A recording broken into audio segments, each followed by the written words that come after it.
Sejarah kelam tragedi pembantaian berdarah di Sungai Ular, Deli Serdang.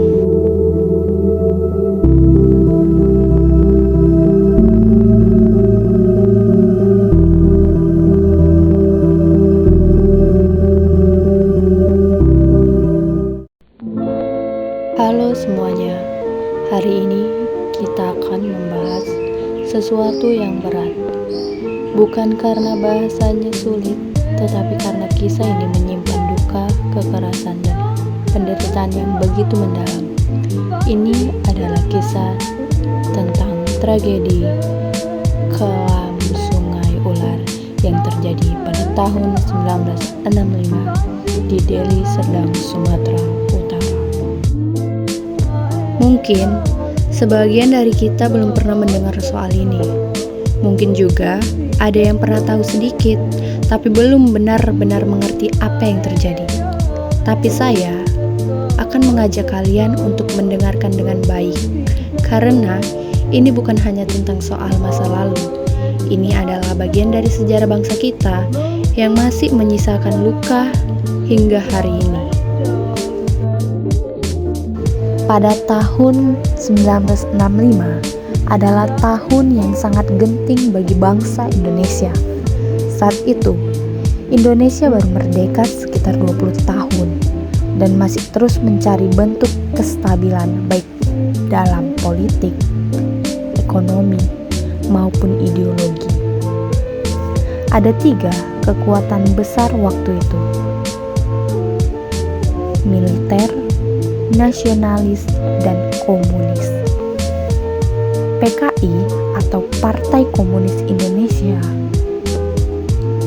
jadi salah satu partai terbesar di dunia, bukan cuma di Indonesia. Anggotanya jutaan dan masih aktif di berbagai organisasi seperti buruh, tani, bahkan seni dan pendidikan. Namun, pada malam 30 September 1956 terjadi sebuah peristiwa yang mengubah segalanya.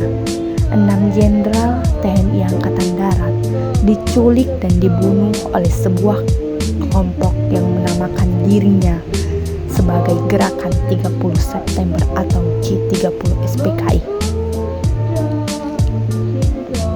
Pemerintah saat itu, terutama militer yang dipimpin oleh Mayor Jenderal Soeharto, langsung menyatakan PKI sebagai pelakunya. Tanpa proses hukum, PKI dibubarkan dan yang lebih tragis, terjadi pembantaian massal di seluruh Indonesia. Orang-orang yang dianggap terkait dengan PKI, entah itu benar-benar anggota atau tidak, ditangkap, disiksa, bahkan dibunuh. Yang lebih menyakitkan, sebagian besar tidak pernah diadili. Mereka hilang begitu saja, ditangkap lalu tak pernah kembali.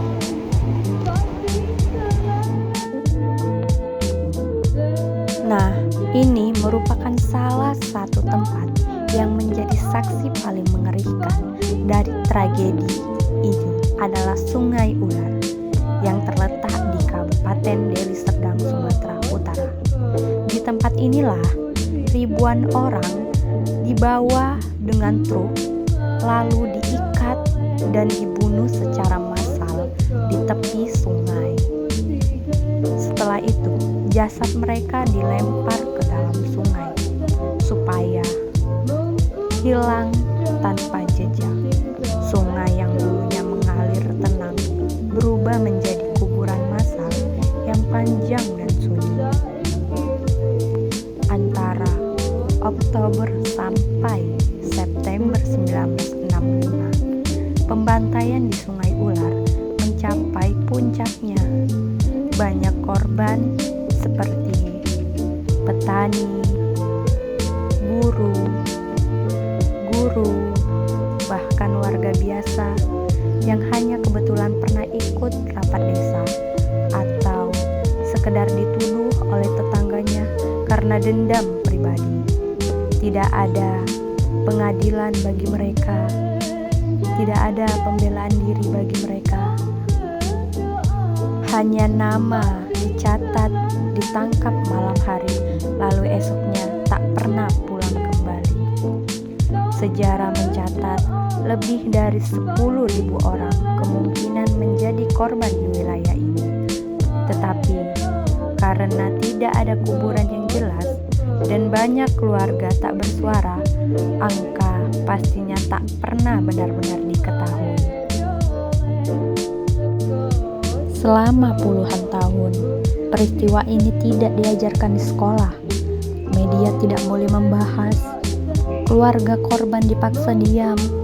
Bahkan menyebut nama saudara yang hilang bisa dianggap sebagai bukti bahwa kita bermasalah atau berbahaya.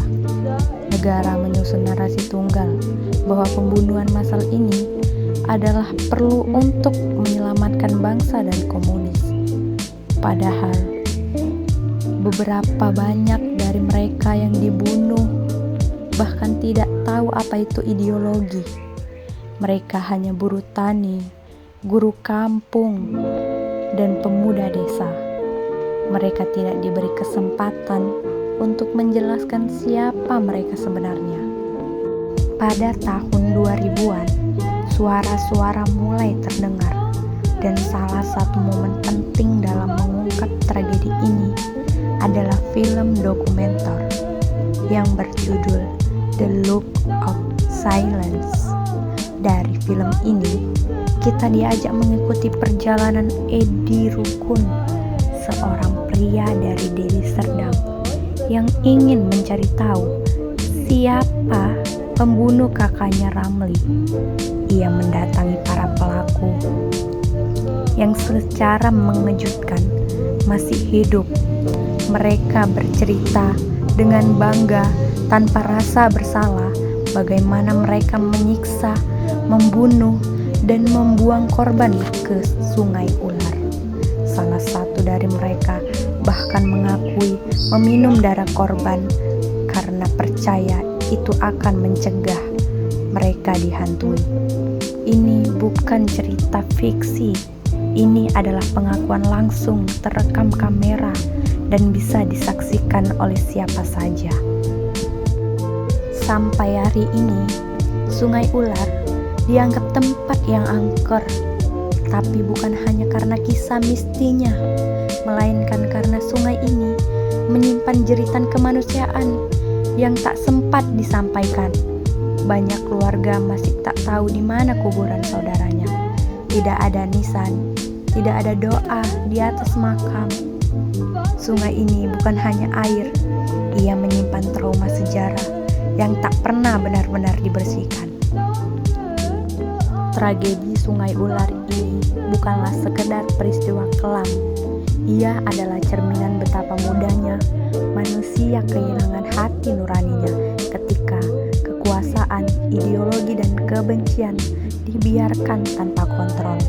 Hari ini kita punya tanggung jawab untuk bicara, bukan untuk membuka luka lama, tetapi untuk mengobatinya, agar mereka yang hilang tak dilupakan, agar keluarga mereka tidak merasa sendirian, dan agar kita semua belajar bahwa tak ada bangsa yang kuat kalau dibangun di atas kuburan keadilan.